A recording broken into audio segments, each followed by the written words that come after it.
پھر اسی طرح عمر بن خطاب کہتے ہیں کہ ایک دن رسول اللہ صلی اللہ علیہ وسلم نے ہمیں صدقہ کرنے کا حکم دیا.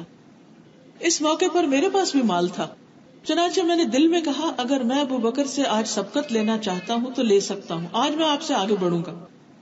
چنانچہ میں نے اپنا آدھا مال آپ کی خدمت میں پیش کر دیا، یعنی اللہ کے راستے میں دیا. رسول اللہ صلی اللہ علیہ وسلم نے پوچھا تم نے اپنے گھر والوں کے لیے کیا چھوڑا؟ تو میں نے کہا کہ جتنا لایا ہوں اتنا ہی چھوڑ کر آیا ہوں. اتنے میں ابو بکر آ گئے اور انہوں نے بھی اپنا مال اللہ کے رسول صلی اللہ علیہ وسلم کی خدمت میں پیش کر دیا، یعنی ان کو دیا تاکہ وہ اللہ کے راستے میں خرچ کرے. آپ نے پوچھا ابو بکر کیا چھوڑ کر آئے ہو، گھر والوں کے لیے کیا چھوڑا ہے؟ کہا ان کے لیے اللہ اور اس کا رسول ہی کافی ہے. عمر کہتے ہیں تب مجھے کہنا پڑا کہ میں کسی بھی چیز میں ان سے آگے نہیں بڑھ سکتا، لیکن وہ ان سے آگے بڑھنے کی کوشش میں ہوتے تھے اور ہر وقت مقابلے میں ہوتے تھے کہ اچھا یہ کام کر رہے میں بھی کروں گا. ایسا کرنا بالکل جائز ہے، لیکن یہ تمنا کرنا کہ کاش یہ نہ کر سکے اور ان کو پتہ ہی نہ چلے اور میں ہی اکیلا کر جاؤں، تو یہ درست نہیں.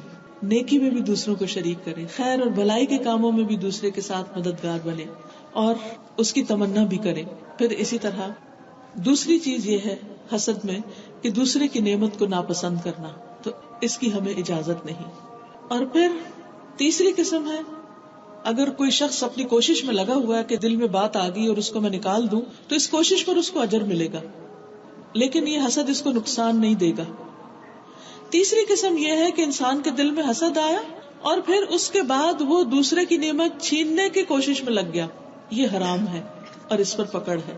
اب یہ دل کا گناہ ہے، پریکٹیکلی وہ اس کے مطابق کچھ کر رہا ہے، لیکن گناہ کا آغاز دل سے ہوا ہے تو اس پر پکڑ ہے، کیونکہ ان بعض الظن اثم، بعض گمان بعض خیال گناہ ہوتے ہیں. پھر آپ دیکھیے کہ حسد کرنا جو ہے یہ ایمان کی نفی کرتا ہے، ایمان کا دشمن ہے، اس سے ایمان میں کمی واقع ہو جاتی ہے.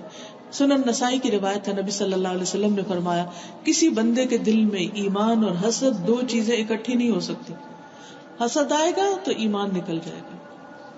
پھر اسی طرح حسد کرنے والا اپنے آپ کو نقصان دیتا ہے، کسی اور کو نہیں، کیونکہ جب وہ جلتا اور کوڑتا ہے تو کسی کو تو نہیں پتا ہوتا، وہ خود ہی تکلیف بھگت رہا ہوتا ہے. پھر یہ کہ وہ اللہ کی تقدیر پر اعتراض کر رہا ہوتا ہے کہ اللہ نے کیوں اس کو دیا. پھر اسی طرح یہ ہے کہ حسد کی بنا پر بہت سے گناہ اس کے لیے آسان ہو جاتے ہیں.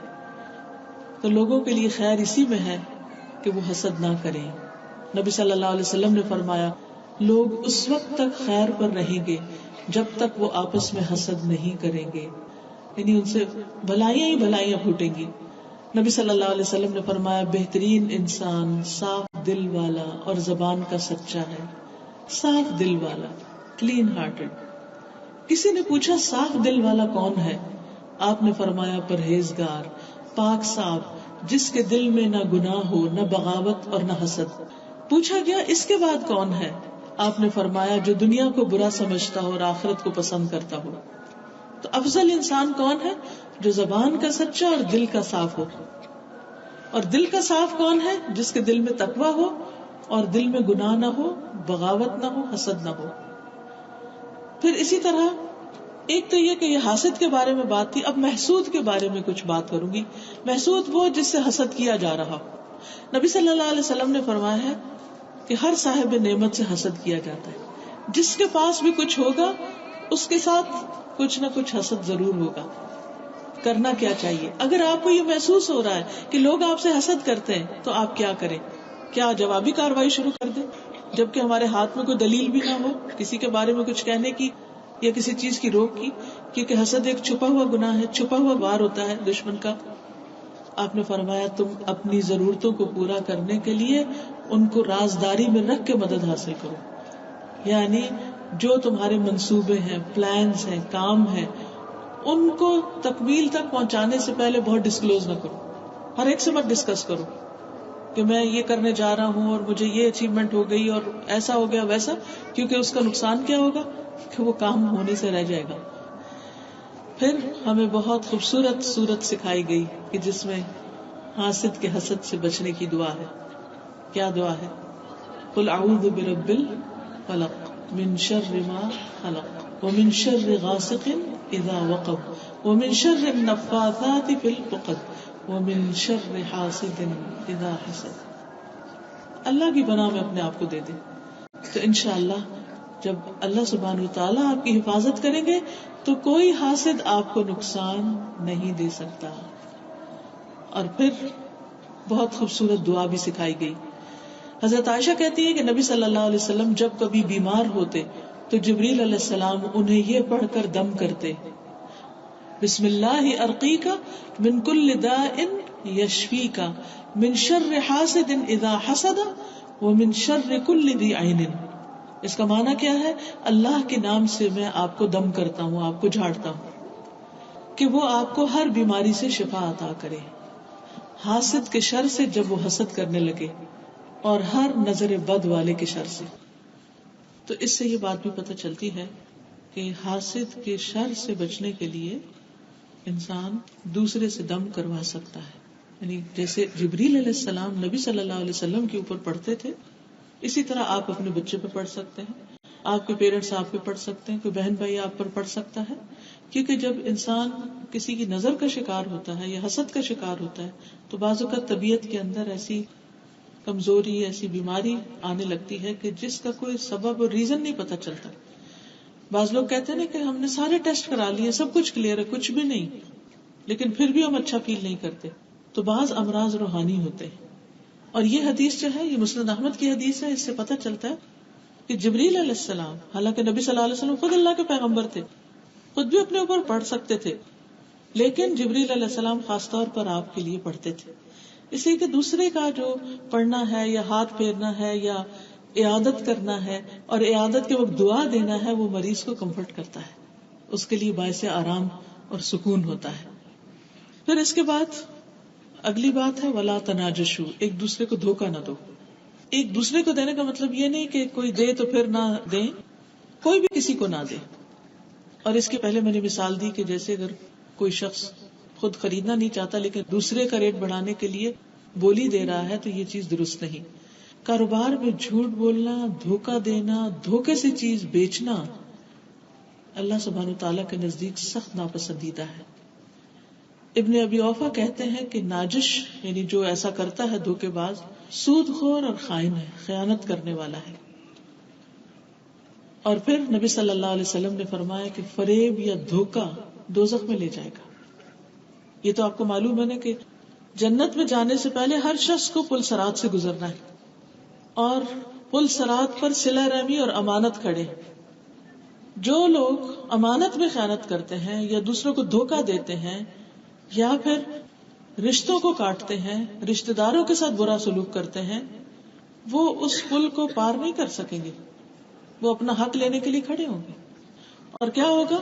آپ نے فرمایا کہ اس میں سادان کے کیکر کے کانٹوں کی طرح بڑے بڑے آنکڑے ہوں گے. وہ لوگ جو گزر رہے ہوں گے ان کو پکڑ کے جہنم میں پھینک دیں گے. پھر وہ وہاں کب تک رہیں گے؟ جب تک اپنے گناہوں کی سزا بھگت لیں. اس کے بعد ان کو وہاں سے نکالا جائے گا نبی صلی اللہ علیہ وسلم کی شفاعت کے ساتھ یا اور جن کو اللہ شفاعت کا حق دے گا. دیکھیے جہنم کی آگ دنیا کی آگ سے 69 ٹائم زیادہ ہے، یعنی اس کے 70 درجے ہیں، جس کا صرف ایک درجہ دنیا میں بھیجا گیا. اس کے بارے میں آتا ہے کہ نبی صلی اللہ علیہ وسلم نے ایک موقع پر فرمایا کہ تمہاری اس مسجد میں اگر 1,00,000 لوگ جمع ہوں تو جہنم والوں میں سے اگر کوئی شخص صرف اپنا سانس لے دے یہاں پر تو یہ مسجد اور جو اس میں سب جل کے ختم ہو جائے. صرف سانس کی گرمی اتنی زیادہ ہوگی کہ ہر چیز جل بن جائے. ایک سانس 1,00,000 آدمیوں کو مار ڈالے. سوچیے وہ کتنی شدید گرمی ہوگی اس کی، اور اس انسان کا حال کیا ہوگا جو اس آگ کے اندر جل رہا ہوگا. کیا ہم تصور کر سکتے کہ جیسے لکڑی کو آگ میں رکھتے تو کوئلے آگے بنے ہوتے، انسان کا ہاتھ اسی طرح کوئلوں کی طرح دیکھ رہا ہو؟ امیجن کر سکتے؟ اللہ تعالیٰ ہمیں ہر قسم کے شر سے بچائے، اور خاص طور پر جہنم کے آگ سے. ان عذابہا کان غراما، اس کا عذاب تو جان کا لاگو ہے، وہ کوئی معمولی چیز نہیں ہے. انہا لظا نزاعۃ للشوا، وہ تو ایک شعلہ ہے جو کھال کو چاٹ ڈالے گا. تو اس لیے کسی مومن کے ساتھ بھی دھوکہ کرنا جائز نہیں. آپ نے فرمایا کہ دھوکہ، فریب دوزخ میں لے جائے گا. اور جو شخص ایسا کام کرے جس کا ہم نے حکم نہیں دیا، یعنی دین میں ہے ہی نہیں، نہ قرآن میں ہے، نہ سنت میں، نہ صحابہ نے کیا ہے، تو وہ مردود ہے، ریجیکٹڈ ہے، وہ نیکی قبول ہی نہیں ہوگی، کیونکہ ہم نے بتایا نہیں ایسا کچھ کام کرنے کو. اور یہ دینی امور کے بارے میں، دنیا کا نہیں کہ انسان یہ کہے کہ اچھا نبی صلی اللہ علیہ وسلم نے قمیص شلوار نہیں پہنی تھی تو ہمیں بھی نہیں پہننی چاہیے، ایسا نہیں ہے.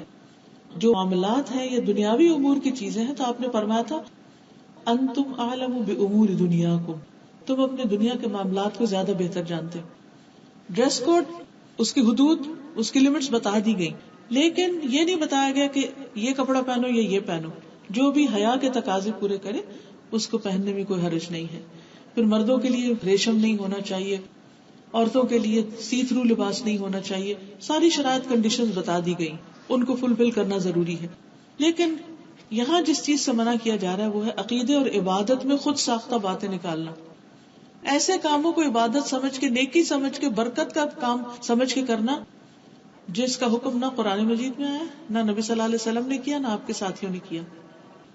اب مثال کے طور پر آپ دیکھیں کہ ہمارے ملک میں زور شور کے ساتھ نبی صلی اللہ علیہ وسلم کو برتھ ڈے منایا جاتا ہے. میں پوچھتی ہوں لوگوں سے کہ مجھے کوئی ایک دلیل دے دیں کہ نبی صلی اللہ علیہ وسلم نے اپنا برتھ ڈے یا میلاد کس دن منایا تھا، وہ تاریخ کیا تھی، آپ کے صحابہ نے کس جگہ پر منایا تھا، اور اس دن آپ نے کیا کیا نعتیں پڑھی تھی، وہاں پر کیا کیا کھانے تقسیم ہوئے تھے. کوئی ایک سنگل ایسا انسیڈنٹ بتا دے، ہے ہی نہیں. لیکن اس کو اتنا زیادہ پروموٹ کر دیا گیا کہ یوں لگتا ہے سارا دین ہی یہی ہے، اور اصل دین سے ہٹ گئے ہیں. جو چیزیں فرض کے درجے میں تھی ہم پر، ان کا ہم اہتمام نہیں کرتے، اور جن چیزوں کا حکم نہیں ان چیزوں کو ہم نے اتنا زیادہ ہائی لائٹ کر دیا کہ اصل دین سے پھر گئے. پھر اسی طرح دھوکہ دینے والوں کے بارے میں ایک اور روایت میں بھی آتا ہے، رسول اللہ صلی اللہ علیہ وسلم نے فرمایا 3 آدمی ایسے ہیں جن سے اللہ تعالیٰ قیامت کے دن بات بھی نہیں کرے گا، انہیں پاک بھی نہیں کرے گا، اور ان کے لیے بہت سخت دکھ دینے والا عذاب ہے. ایک وہ شخص جس کے پاس راستے میں زیادہ پانی ہو اور وہ مسافر کو اس میں سے نہ پلائے، یعنی دوسرے پیاسے اور وہ پانی نہیں دے رہا. دوسرا وہ شخص جو امام سے بیعت کرے اور بیعت کی غرض صرف دنیا کمانا ہو، امام کچھ دے تو بیعت پوری کرے ورنہ اسے توڑ دے، اس کی پارٹی چھوڑ دے. تیسرا وہ شخص جو کسی دوسرے کو کچھ مال و متاع اثر کے بعد بیچ رہا ہو اور قسم کھائے کہ اسے اس سامان کی اتنی قیمت مل رہی تھی، پھر خریدنے والا اسے سچا سمجھ کر اس مال کو لے لے حالانکہ اس کی قیمت اتنی مل نہیں رہی تھی. تو اس سے بھی کیا پتہ چلتا ہے، اور خاص طور پہ اثر کا کیا بتایا گیا، کیونکہ اس وقت سارے لوگ اپنے کام کاروبار سمیٹ رہے ہوتے ہیں. تو انسان کیا چاہتا ہے کہ مثلا اس کے پاس اگر پھل ہے تو پھل بک جائے، اگر سبزی ہے تو وہ بک جائے، کیونکہ اگلے دن تک تو باسی ہو جائے گا، خراب ہو جائے گا، تو وہ جھوٹی قسم کھا کے بیچنے کی کوشش کرتا ہے. تو یہ دھوکہ جو ہے یہ بھی انسان کو آگ میں لے جانے والا ہے. اگر لوگ ان تعلیمات کو جانیں اور اس دھوکے سے باز آ جائیں تو لوگوں کی زندگی کتنی آسان ہو جائے.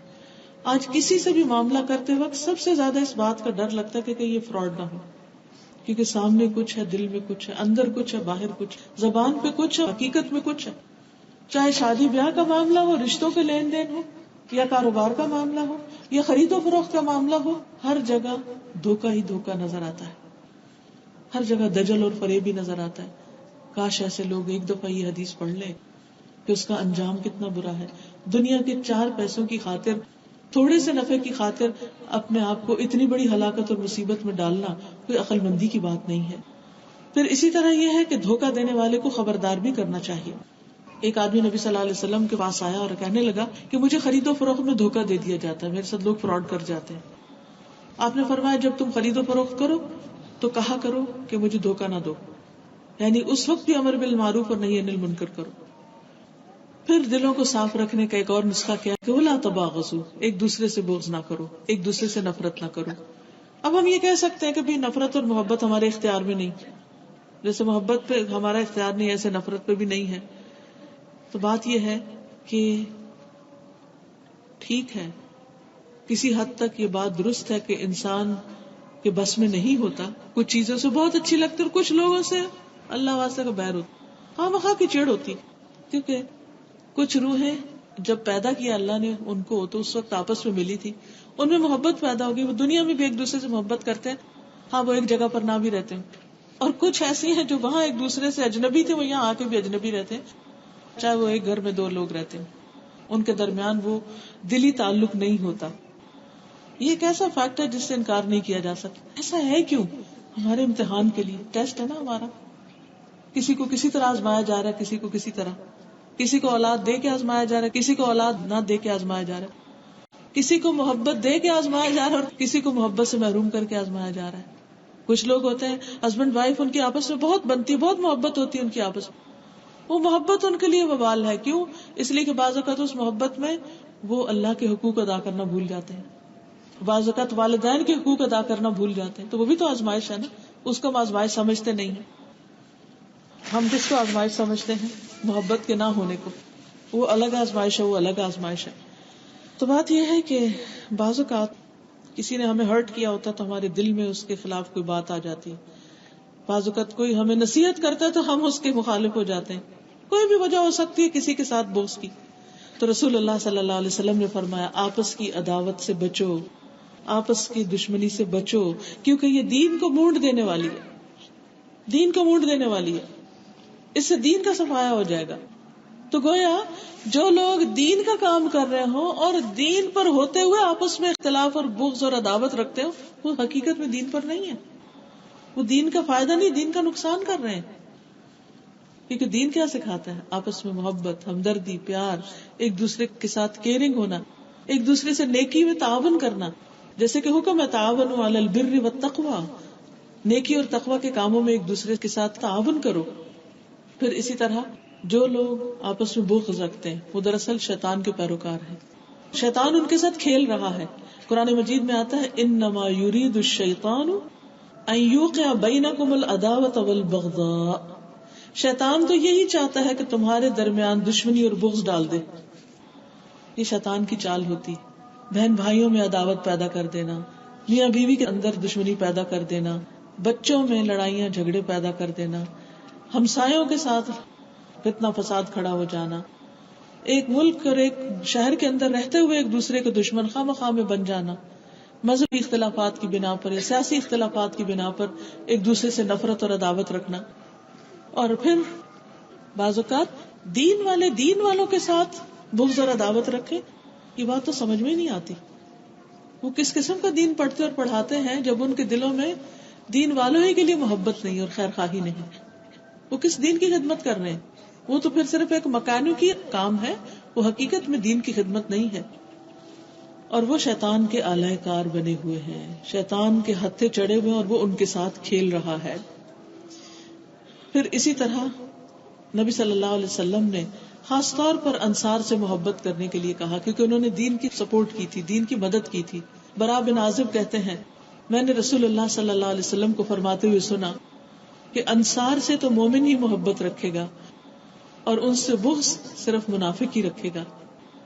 جو انصار سے محبت رکھے گا تو اللہ تعالیٰ اس سے محبت رکھے گا, اور جو انصار سے دشمنی کرے گا اللہ اس سے دشمنی رکھے گا. جو ان سے بغض رکھے گا اللہ تعالیٰ اسے ناپسند کرے گا. اور ویسے بھی ہمیں ایک دوسرے سے محبت کرنے کا حکم ہے. آپ نے فرمایا تم جنت میں داخل نہیں ہو سکتے جب تک ایمان نہ لاؤ, اور ایمان نہیں لاؤ گے جب تک کہ آپس میں محبت نہ کرو. کیا میں نہ بتاؤں تمہیں وہ چیز کہ کرنے لگو تو محبت پیدا ہو جائے گی, اور وہ کیا ہے؟ افشوا السلام بینکم, آپس میں سلام کو خوب عام کرو, کثرت سے سلام, گھر کے اندر گھر کے باہر ہر جگہ, اس سے محبت پیدا ہو جائے گی. اور جو لوگ آپس میں محبت کریں گے ان کا انجام کیا؟ وہ ان 7 خوش نصیبوں میں سے ہوں گے جو قیامت کے دن جب کوئی سایہ نہ ہوگا تو وہ عرش کے سائے تلے ہوں گے. اللہ تعالیٰ فرمائیں گے این المتحابون بجلالی الیوم اظلہم یوم لا ظل الا ظلی. کہاں ہے آپس میں محبت کرنے والے, میری خاطر آپس میں محبت کرنے والے, اللہ کی خاطر, میرے جلال کی قسم, عزت اور جلال کی قسم, میں آج ان کو اپنے سائے میں جگہ دوں گا جس دن میرے سائے کے علاوہ کوئی سایہ نہ ہوگا. تو نفرت کا انجام دیکھ لیجئے اور محبت کا انجام دیکھ لیجئے. سوال یہ پیدا ہوتا ہے کہ ہمیں اچھی بھلی محبت ہوتی کسی سے اور وہ نفرت میں تبدیل ہو جاتی, کیوں؟ کیونکہ ہم معاف کرنا نہیں سیکھتے. ہم چھوٹی چھوٹی غلطیوں کو دل میں رکھ لیتے ہیں اور وہ بوجھ بنتا رہتا ہے. انسانوں کو جب بھی کسی کے بارے میں کوئی برا خیال آئے تو سوچا کرے میں بھی تو ایسا کرتی ہوں, اگر اس نے میرے ساتھ ایسا کیا تو میں نے بھی تو کسی کے ساتھ کیا ہوگا, میں کوئی فرشتہ تو نہیں. اور جو غلطی میں کرتی ہوں اگر وہی غلطی کوئی اور کرتا ہے تو اس پر مجھے ناراض ہونے کا حق کیا ہے؟ یا تو میں معصوم فرشتہ ہوں پاک دامن کے جس نے کبھی کوئی غلطی نہیں کی، اور اگر میں غلطی کرتی ہوں تو دوسروں کی غلطی کیوں بری لگتی؟ اگر میں چاہتی ہوں کہ مجھے معاف کر دیا جائے تو دوسروں کو بھی معاف کر دینا چاہیے. الا تحبون ان یغفر اللہ لکم. پھر اسی طرح یہ ہے کہ جس سے بغض ہو اور جو اچھا نہ لگے اس کی خوبیوں کا ذکر شروع کر دے، کیونکہ اپنی صفائی کرنی ہے نا. تو وہ جو دل میں نفرت آئی ہوئی وہ ہلکی ہونے لگے گی، دوسروں کے سامنے اس کی اچھائی بیان کرنے لگے، اس کے ساتھ اور زیادہ اچھا معاملہ کرنے لگے، جیسے حضرت ابوبکر صدیق رضی اللہ تعالیٰ عنہ نے کیا تھا کہ جس شخص نے آپ کی بیٹی پر الزام لگایا تو کوئی چھوٹی سی بات نہ تھی، جس سے صرف آپ نے پورا مدینہ پریشان تھا، آپ نے اس کو معاف کر کے اس کا وظیفہ پہلے سے دگنا کر دیا. اللہ سبحانہ تعالیٰ نے جو فرمایا کہ جن کو اللہ نے صاحب فضل کیا ہے وہ مہاجر مسکینوں کے ساتھ اچھا کرنا روکے نہیں. کیا تم پسند نہیں کرتے کہ اللہ تم کو معاف کر دے؟ تو تم بھی دوسروں کو معاف کر دو. تو جو شخص یہ چاہتا ہو کہ اللہ تعالیٰ اس کو معاف کر دے، اسے جہنم کی آگ سے بچا لے، اسے کیا کرنا چاہیے کہ دوسروں کو معاف کر دیا کرے. تو اللہ تعالیٰ ہمیں توفیق دے کہ ہم دوسروں کی غلطیوں سے درگزر کر لیں. نبی صلی اللہ علیہ وسلم نے فرمایا کوئی مومن مرد مومن عورت سے بغض نہ رکھے، اگر اس کی ایک عادت اس کو پسند نہیں تو ہو سکتا ہے کہ دوسری پسندیدہ بھی ہو، تو اچھی عادتوں پر نظر رکھے. ایسا ایک شوہر کو کیا حکم دیا گیا کہ بیوی کی پسندیدہ چیزوں پر نظر رکھو، کیونکہ کوئی بھی انسان نہ شیطان ہوتا ہے اور نہ فرشتہ ہوتا ہے، وہ انسان ہوتا ہے. اس میں کچھ عادتیں بہت اچھی ہوں گی اور کچھ عادتیں ناپسندیدہ بھی ہوں گی. تو جو اچھی عادتیں ہیں انسان ان کو سراہے، ان کا ذکر کرے، اور جو کمی کمزوری ہے اس سے آنکھ بند کر لے، درگزر کرتا چلا جائے. پھر اسی طرح یہ ہے کہ دوسروں کی خوبیوں کا ذکر کرنا چاہیے، مثبت پہلو کی طرف توجہ دلانی چاہیے، سلام کو عام کرنا چاہیے. پھر اگلا حکم ہے ولا تدابروا، ایک دوسرے سے پیٹ نہ پھیرو، ناراض نہ ہو، بائیکاٹ نہیں کرو. نبی صلی اللہ علیہ وسلم نے فرمایا کسی مسلمان کے لیے جائز نہیں کہ اپنے مسلمان بھائی کو 3 دن سے زیادہ چھوڑے. ٹھیک ہے ناراضگی ہو جاتی ہے، انسان کا دل خراب ہو جاتا ہے کسی بات سے، لیکن 3 دن لمٹ بتا دی گئی. فرمایا کہ پھر جب دونوں کا آمنا سامنا ہو تو یہ اس سے منہ پھیر رہا ہے اور وہ اس سے منہ پھیر رہا ہے، تم دونوں میں بہتر وہ ہے جو سلام میں پہل کرے. یعنی اگر دوسرا ناراض ہے تو پہلا خود آگے بڑھ کر اس کو منا لے، کیونکہ اگر کوئی شخص اس حال میں مر گیا تو فرمایا وہ آگ میں جائے گا. ناراضگیاں لے کر دنیا سے نہ جائیں، لوگوں کو معاف کر دیں کہ اللہ تعالیٰ آپ کو معاف کر دے. رسول اللہ صلی اللہ علیہ وسلم نے فرمایا ہر پیر اور جمعرات کے دن جنت کے دروازے کھولے جاتے ہیں، ہر اس بندے کو بخش دیا جاتا ہے جو اللہ کے ساتھ کسی کو شریک نہ کرے سوائے 2 آدمیوں کے جن کے درمیان آپس میں لڑائی جھگڑا ہوا. اللہ تعالیٰ فرماتے ہیں ان دونوں کو چھوڑے رکھو یہاں تک کہ آپس میں صلح کر لیں. تو ہمیں کیا کرنا ہے؟ دوسروں کے ساتھ صلح، دوسروں کے ساتھ دوستی کا ہاتھ بڑھانا ہے اور خود سے پہل کرنا ہے. اور اس ناراضگی کا کفارہ بھی یہی ہے کہ انسان آگے بڑھ کر خود سلام کرے. بعض اوقات لوگ کہتے ہیں ہم تو معافی مانگتے ہیں، لوگ معاف نہیں کرتے، ہم تو سلام کرتے لوگ جواب نہیں دیتے. تو ایسے لوگوں کے لیے خوشخبری ہے کہ فرشتے ان کو جواب دیتے. پھر اسی طرح فرمایا کونوا عباد اللہ اخوانا، ایمان والو اللہ کے بندو آپس میں بھائی بھائی بن جاؤ. مسلم کا بھائی ہوتا ہے، وہ اس پر ظلم نہیں کرتا. نبی صلی اللہ علیہ وسلم فرمایا کہ مومن آپس میں ایک عمارت کی طرح، ایک دیوار کی طرح، جس کا ایک حصہ دوسرے کو مضبوط کرتا ہے. آپ دیکھیے کہ جیسے یہ انگلیاں ہیں نا، آپ نے اپنی انگلیاں دوسری انگلیوں میں ڈال کر بتائیں، کہا کہ اینٹوں والی دیوار کا اسی طرح کا کچھ نقشہ ہوتا ہے نا کہ بیچ میں اسی طرح کی لائنیں ہوتی. تو مومن کو اسی طرح سپورٹ کرتا ہے. اکیلا ہاتھ اکیلا ہے، لیکن جب 2 ہو جاتے ہیں تو آپ دیکھیے کہ اس سے ایک مضبوطی آ جاتی. پھر اسی طرح دوسرے مسلمان سے رشتہ ہمیں اللہ کی خاطر رکھنا چاہیے، نہ کہ دنیاوی مطلب کی خاطر، کیونکہ جب دنیا بیچ میں آئے گی تو ناراضگیاں ہوگی، اور جب اللہ کی خاطر کسی سے تعلق ہوگا تو اس کی غلطی معاف کرنے میں آسانی ہوگی. پھر آپ نے خاص طور پر یہ فرمایا کہ کوئی کسی پر ظلم نہ کرے اور نہ کوئی کسی کو رسوا کرے، کسی کے سامنے یا کسی کے پیچھے اس کی عزت سے نہ کھیلے. نبی صلی اللہ علیہ وسلم نے فرمایا سب سے بڑا سود یہ ہے، ربا یہ ہے کہ انسان ناحق کسی مسلمان کی عزت سے کھیلے، اور اسے سب سے بڑی زیادتی قرار دیا گیا. کسی کو آر نہیں دلانی چاہیے. پھر اسی طرح سب سے برا انسان وہ ہے جس میں یہ عادتیں پائی جائیں. رسول اللہ صلی اللہ علیہ وسلم نے فرمایا تمہارے یہ نسب نامے کسی کے لیے عیب اور تانا نہیں ہے، کیونکہ بعض علاقوں میں گاؤں دیہات وغیرہ میں لوگ کچھ ذاتوں کے ساتھ گالی دیتے ہیں، حالانکہ وہ سب آدم کی اولاد ہے، تو کسی کی ذات کی وجہ سے اس کو حقیر نہیں سمجھنا چاہیے. تم سب آدم کی اولاد ہو اور ایک دوسرے کے قریب ہو. دین یا عمل صالح کے علاوہ کسی وجہ سے کسی کو کسی پر کوئی فضیلت نہیں. آدمی کے برا ہونے کے لیے یہی کافی ہے کہ وہ فحش گو، گالیاں دے، بد کلام ہو، بد اخلاق ہو، بخیل ہو اور بزدل ہو. ہمیں تو کیا کرنا چاہیے کہ کسی کو رسوا کرنے کی بجائے اس کی مدد کرنی چاہیے.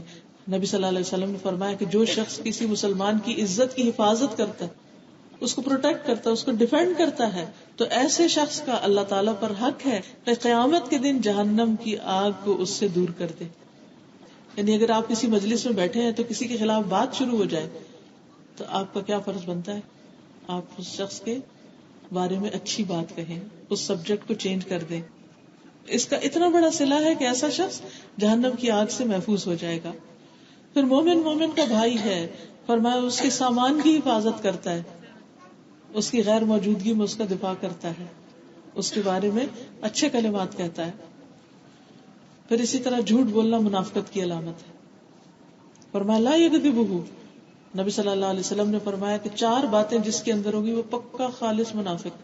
اور منافق کا انجام آپ کو معلوم ہے کیا ہے؟ وہ جہنم کے سب سے نچلے گڑھے میں ہوگا. حتیٰ کہ مذاق میں بھی جھوٹ بولنا جائز نہیں. نبی صلی اللہ علیہ وسلم کو جب کسی کے بارے میں پتا چلتا کہ وہ جھوٹ بولتا ہے تو آپ کا اس سے رویہ تبدیل ہو جاتا تھا، آپ اس کو سخت ناپسند کرتے تھے. اور جھوٹ اور ایمان بھی الگ الگ چیزیں ہیں، ایک جگہ نہیں جمع ہوتی. اور چھوٹی بات کو بھی یہ نہیں کہنا چاہیے تو چھوٹا سا جھوٹ ہے، نہیں، چھوٹا ہو یا بڑا ہو جھوٹ جھوٹ ہے. وائٹ لائے ہو یا بلیک لائے ہو سارے ہی جھوٹ ہیں. بچوں سے جھوٹ ہو یا کسی بڑے سے ہو سبھی جھوٹ ہے. تو اس سے بچنے کی ضرورت ہے. اور پھر آخر میں یہ کہ کسی کو حقیر نہ سمجھا جائے اور اپنے دل کی فکر کرنی چاہیے، دل کے تقوی کا خیال رکھے انسان. اللہ تعالیٰ کسی کے مال اور اس کی شکل و صورت کو نہیں دیکھتا، وہ اس کے دل اور اس کے عمل کو دیکھتا ہے. اور ہم کیا دیکھتے ہیں؟ ہم شکل دیکھتے ہیں، مال دیکھتے ہیں. تو اصل دیکھنا تو وہ ہے جو اللہ کی نظر سے دیکھنا ہے. پھر اسی طرح قرآن مجید میں آتا ہے کہ ان اکرمکم عند اللہ اتقاکم، تم میں سب سے زیادہ عزت والا وہ ہے جس کے اندر سب سے زیادہ تقویٰ ہے. اور پھر کسی انسان کے برا ہونے کے لیے اتنا ہی کافی ہے کہ وہ اپنے آپ کو دوسرے سے بہتر سمجھے. میں زیادہ عقل مند ہوں، میں زیادہ علم والا ہوں، میں زیادہ جانتا ہوں، میرے پہ اللہ کا زیادہ فضل ہے، وہ کم ہے، وہ حقیر ہے. نہیں، آپ کو کیا خبر کہ اس کی آخرت میں اس کا انجام کتنا اچھا ہونے والا ہے. نبی صلی اللہ علیہ وسلم نے فرمایا تکبر یہ ہے کہ انسان حق بات قبول نہ کرے اور لوگوں کو حقیر سمجھے. اور کوئی ایسا آدمی جنت میں داخل نہ ہوگا جس کے دل میں رائی کے دانے جتنا تکبر ہو. اس لیے سب سے زیادہ اس پر کام کرنے کی ضرورت ہے کہ دل سے حسد بغض کے علاوہ تکبر نکل جائے. اور پھر یہ کہ ایک دوسرے پہ فخر نہیں جتانا چاہیے. بعض اوقات حسب نسب، بعض اوقات مال، شکل و صورت، علم، تعلیم، ڈگریاں، ان چیزوں کی بنا پر لوگ فخر جتاتے رہتے ہیں اور دوسروں کو حقیر کرتے رہتے ہیں. نہیں، ایک ہے ہماری نگاہ سے کسی کا مقام متعین ہونا اور ایک ہے اللہ کی نگاہ میں. اصل تو بڑا مقام اس کا ہے جو اللہ کی نگاہ میں بڑا ہے. اس لیے اس بات کی فکر کرنی چاہیے. اور یہ بھی یاد رکھیں کہ مومن کی حرمت کعبے سے بھی 3 گنا زیادہ ہے. اس کی جان کی حرمت بھی، اس کی مال کی حرمت بھی، اس کی عزت کی حرمت بھی. اس لیے غیبت سے بچنا چاہیے، کسی کی عزت نہیں لوٹنی چاہیے اور ہر ایک کی غیبت سے بچنا چاہیے، چاہے حکمران ہو، علماء ہو، کوئی بھی، کیونکہ یہ فساد پھیلانا ہے، زمین پر بدامنی پیدا کرنا ہے. اور بدترین مخلوق کون ہے؟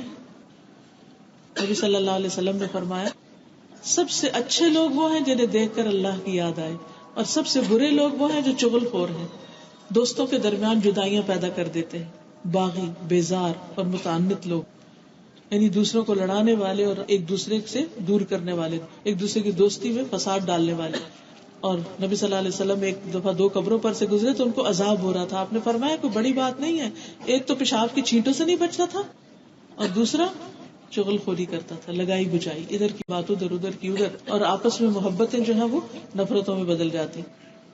یہ حدیث جو ہے یہ بڑی عظیم حدیث ہے اور آپس کے تعلقات کو درست کرنے کے لیے اور ایک پرسکون زندگی بسر کرنے کے لیے ایک بہت ہی عمدہ نسخہ ہے کہ ہم جب رات کو سوئیں تو اپنے دل کو ہر کسی کی نفرت، حسد، بغض سے پاک کر کے سوئیں اور اس پر اللہ تعالیٰ سے معافی بھی مانگے. جب کسی کے بارے میں برا خیال آئے تو کسی اور سے ذکر نہ کریں. اور اگر کوئی ہم سے ذکر کرے تو اس کا بھی دل اچھا کرنے کی کوشش کریں. جو ظلم اور زیادتی کر رہا اس کو روکیں، لیکن اگر ہم روک نہ سکتے ہو تو کسی اور کی مدد کے ساتھ اس کو روکیں. لیکن صرف زبان سے شر پھیلاتے جانا، گالیاں دینا، بددعائیں دینا، یہ مسئلے کا حل نہیں ہوتا. عام طور پہ ہمارے یہاں مشکل یہ ہے کہ جب کوئی مسئلہ پیش آتا ہے تو ہم یہ ڈھونڈتے رہتے کس کی وجہ سے ہوا، اور بلیم کرنا شروع کر دیتے. یہ نہیں دیکھتے کہ اس کا حل کیا ہے. مومن کیا دیکھتا ہے کہ اچھا جو ہونا تھا وہ تو ہو گیا، اب کرنا کیا ہے، واٹ نیکسٹ، اس کا سولوشن کیا ہے، تاکہ گڑبڑ ختم ہو. جو چیز جس پر بھی آپ گلٹی فیل کرتے ہیں، جو آپ کی ضمیر پہ کھٹکتی ہے، اس کو چھوڑ کر اس سے بہتر راہ اختیار کر لی جائے. خلاصہ یہ ہے کہ اس حدیث میں ہمیں حسد سے منع کیا گیا، ایک دوسرے کو دھوکہ دینے سے منع کیا گیا، ایک دوسرے سے نفرت اور بغض رکھنے سے، ایک دوسرے سے پیٹھ پھیرنے سے یعنی بول چال بند کرنے سے منع کیا گیا کہ کوئی ایسا نہ کرے. پھر سودے پہ سودا کرنے سے منع کیا گیا، اور پھر ایمانی بھائی چارہ پیدا کرنے کے طریقے بتائے گئے ہیں کہ مسلمان کی مدد کرے، اس کے ساتھ سچ بولے، اس کو حقیر نہ سمجھے کیونکہ حقیر سمجھنا گناہ ہے. اور پھر تقویٰ جو ہے وہ دل میں ہوتا ہے، تو دل کو سجانے اور دل کی زینت اختیار کرنے کی کوشش کرے. صرف ظاہر کو سجانے سے بات نہیں بنے گی، کیونکہ اللہ تعالیٰ تو شکل و صورت دیکھتا ہی نہیں، وہ تو دل دیکھتا ہے، اور اگر دل خوبصورت نہیں تو بات نہیں بنے گی. اور پھر یہ کہ مسلمان پر ہر طرح کا ظلم حرام ہے، مسلمان کی عزت حرام ہے، اس کا جان اور اس کا مال حرام ہے. کوئی کسی کے مال کو چرائے نہیں، کوئی ڈاکہ نہ ڈالے، اور کوئی کسی کو قتل نہ کرے، کوئی کسی کو زخم نہ لگائے، کوئی کسی کو اذیت نہ دے، کیونکہ مسلمان کا بھائی، اور مسلمان کی پہچان یہ ہے کہ دوسرے مسلمان اس سے محفوظ رہتے ہیں. تو اللہ تعالیٰ سے دعا ہے کہ اللہ تعالیٰ ہمیں آج کی اس محفل سے جو کچھ ہم نے سیکھا ہے اس پر ہمیں عمل کی توفیق عطا فرمائے، تاکہ ہماری دنیا کی زندگی بھی اچھی ہو اور آخرت کی بھی. جب انسان اللہ تعالیٰ کے ان بتائے ہوئے طریقوں پر عمل کرتا ہے تو وہ ایک دنیا میں بھی ایک جنت ہے جس میں وہ داخل ہو جاتا ہے، اور وہ ہے دل کا سکون اور خوشی. امام ابن تیمیہ نے کہا تھا کہ دو جنتیں ہیں، ایک آخرت کی، ایک دنیا کی. جو دنیا کی جنت میں داخل نہیں ہو وہ وہاں نہیں داخل ہو سکتا. اور دنیا کی جنت میں داخل ہونا کیا ہے کہ انسان اللہ تعالیٰ کے بتائے ہوئے طریقوں کے مطابق اپنے دل کو ہر طرح کے شر سے پاک کر لے. جب وہ ہر شر سے پاک ہوگا تو پھر کیا ہوگا، ایسے لگے گا جیسے جنت میں رہ رہا ہے، کوئی چیز اس کو بادر نہیں کرے گی، اس کے لیے خوشی ہی خوشی ہوگی، اطمینان ہی اطمینان ہوگا. وآخر دعوانا ان الحمدللہ رب العالمین. اب اس حدیث کو ایک دفعہ عربی میں سن لیجیے تاکہ دہرائی ہو جائے، جن لوگوں کو کچھ سمجھ میں آتی ہے اسے انجوائے کریں گے. أخوة الإسلام. عن أبي هريرة رضي الله عنه قال قال رسول الله صلى الله عليه وسلم لا تحاسدوا ولا تناجشوا ولا تباغضوا ولا تدابروا ولا يبع بعضكم على بيع بعض وكونوا عباد الله إخوانا. المسلم أخو المسلم لا يظلمه ولا يخذله ولا يكذبه ولا يحقره. التقوى هاهنا. ويشير إلى صدره 3 مرات. بحسب امرئ من الشر أن يحقر أخاه المسلم. كل المسلم على المسلم حرام دمه وماله وعرضه. سبحان اللہ والحمد للہ ولا الہ الا اللہ واللہ اکبر ولا حول ولا قوة الا باللہ العلی العظیم. اللہم صل علی محمد وعلى آل محمد كما صلیت علی ابراہیم وعلى آل ابراہیم انک حمید مجید. اللہم بارک علی محمد وعلى آل محمد كما بارکت علی ابراہیم وعلى آل ابراہیم انک حمید مجید. ربنا آتنا في الدنيا حسنة وفي الآخرة حسنة وقنا عذاب النار. ربنا لا تزغ قلوبنا بعد إذ هديتنا وهب لنا من لدنك رحمة إنك أنت الوهاب. ربنا هب لنا من أزواجنا وذرياتنا قرة أعين واجعلنا للمتقين إماما. يا حي يا قيوم برحمتك أستغيث لا إله إلا أنت سبحانك إني كنت من الظالمين. لا حول ولا قوة إلا بالله. لا إله إلا الله. لا نعبد إلا إياه. لہ النعمۃ ولہ الفضل ولہ الثناء الحسن لا الہ الا اللہ مخلصین لہ الدین ولو کرہ الکافرون. یا رب العالمین یا ارحم الراحمین، جو کچھ ہم نے پڑھا ہے سنا ہے ہمیں عمل کی توفیق عطا فرما. اللہ ہمارے اخلاق سنوار دے، ہمارے دلوں کو سنوار دے، ہمیں ایمان اور تقوی نصیب فرما. یا اللہ تو ہماری اصلاح کر دے، ہمیں شیطان اور اپنے نفس کے شر سے محفوظ رکھ. یا اللہ ہمیں بہترین اخلاق دے جو میزان میں بہت بھاری نیکی ہے. یا رب العالمین تو ہمیں لوگوں کے درمیان کانٹا بن کر نہیں پھول بن کر رہنے کی توفیق عطا فرما. یا اللہ ہماری ذات سے دوسروں کو فائدہ پہنچے، اذیت اور تکلیف نہ پہنچے. یا اللہ ہمیں اپنی بہترین عبادت کی توفیق عطا فرما. رب اعنی علی ذکرک و شکرک و حسن عبادتک لا حول ولا قوة الا باللہ. یا اللہ جتنی بھی بہنیں یہاں آئی ہیں ان کا آنا قبول فرما، جو کچھ سنا ہے سننے کو قبول فرما، اور ہمارے اس آج کی رات میں برکت پیدا کر دے، ہمارے اعمال میں تبدیلی پیدا کر دے، ہمارے دلوں کو بدل دے. یا رب ہمارے دل بدل دے تاکہ ہم تجھ سے محبت کرنے والے ہوں، تیرے سب سے بڑھ کر وفادار ہوں. ہماری آنکھوں کو اپنی عبادت سے ٹھنڈا کر دے. یا اللہ نماز کو ہماری آنکھوں کی ٹھنڈک بنا دے. رب اعنی علی ذکرک و شکرک و حسن عبادتک. اللہ اپنا ذکر کرنے والا بنا، اپنا شکر ادا کرنے والا بنا، اور اپنی بہترین عبادت کی توفیق عطا فرما. یا اللہ ہماری اولادوں کی اصلاح کر دے، اللہ ہماری نسلوں میں خیر جاری کر دے. یا اللہ ہمارے والدین پر اپنی رحمت فرما، جو دنیا سے جا چکے ہیں ان کی بخشش فرما. یا اللہ جو مالی معاملات میں پریشان ہیں اللہ ان کی پریشانی دور فرما. یا اللہ جتنی بھی بہنیں ان کے دلوں میں جو دعائیں ہیں اور نیک تمنائیں ہیں ان کو پورا فرما. یا اللہ جنہوں نے اس مجلس کا اہتمام کیا ہے انہیں اس کی بہترین جزا عطا فرما، اور اس کو ان کے لیے صدقہ جاریہ بنا. اس مجلس کو ہمارے گناہوں سے معافی کا ذریعہ بنا دے. ربنا تقبل منا انك انت السميع العليم وتب علينا انك انت التواب الرحيم. وصلى الله تعالى على خير خلقه محمد وعلى آله واصحابه واهل بيته اجمعين برحمتك يا ارحم الراحمين. الہی آمین.